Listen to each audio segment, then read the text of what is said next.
start. Michael.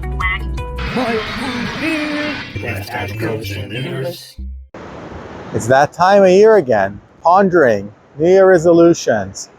I'm Michael Lieber, Agile Coach Universe, according to the Martians. Thank you. So do please subscribe to the channel. It helps the channel. Like this video. It also helps the channel. So it's that time of year again. It's the end of 25, thinking about 26, and pondering about what next with AI and LLM. So I want to give you a perspective about this thought and the prediction that you could adopt. Imagine that what we've seen so far for at this point in the technology cycle, this is what we're going to get from AI, large language models, ChatGPT and the like. It's amazing. It's uniquely amazing, and it's very exciting.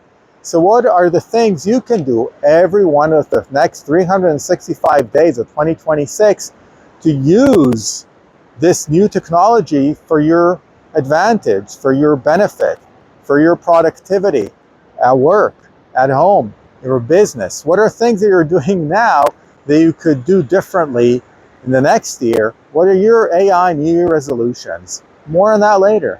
Please do subscribe to the channel. It helps the channel. Like this video. I'm Michael Lieber, best Agile Coach Universe, according to the Martians. Thank you.